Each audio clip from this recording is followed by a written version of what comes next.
വന്ദേമാതരം ആലപിക്കുന്നതുമായി ബന്ധപ്പെട്ട് സംസ്ഥാന സർക്കാരിനെതിരെ രൂക്ഷ വിമർശനവുമായി കാന്തപുരം വിഭാഗം യുവജന സംഘടന രംഗത്ത്. സംഘപരിവാർ സാംസ്കാരിക അജണ്ടകൾക്ക് സംസ്ഥാന സർക്കാർ കീഴടങ്ങരുതെന്ന് SYS സംസ്ഥാന കമ്മിറ്റി ആവശ്യപ്പെട്ടു. വർഗീയ രാഷ്ട്രീയത്തിന് വഴങ്ങില്ലെന്ന വാഗ്ദാനം ആത്മാർത്ഥമാണെങ്കിൽ വാക്കിലല്ല പ്രവൃത്തിയിലാണ് UDF അത് തെളിയിക്കേണ്ടതെന്നും SYS പറയുന്നു.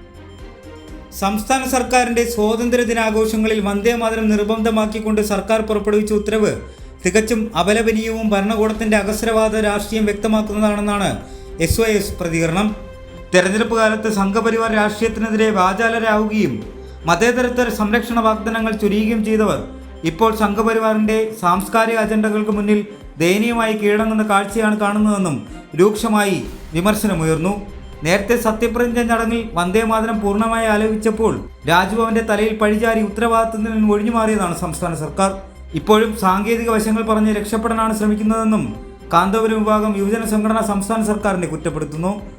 സംഘപരിവാറിന് വളക്കൂറുള്ള മണ്ണൊരുക്കുന്ന UDFന്റെ ഈ നിലപാട് സമൂഹം തിരിച്ചറിഞ്ഞു കഴിഞ്ഞുവെന്നും പ്രതികരണം യോഗത്തിൽ ഉയർന്നു. മുസ്ലിം ലീഗിൽ തന്നെ വന്ദേമാതരം സംബന്ധിച്ച് അഭിപ്രായ സമന്വയം ഉണ്ടാക്കാൻ UDFൽ ഇതുവരെയും സാധിച്ചിട്ടില്ല. ഇതിന് പിന്നാലെയാണ് മറ്റ് സമുദായ സംഘടനകളിൽ നിന്നും സംസ്ഥാന സർക്കാരിന് രൂക്ഷമായ വിമർശനം ഏറ്റുവാങ്ങേണ്ടി വരുന്നതും. കൈരളി ന്യൂസ്, കോഴിക്കോട്.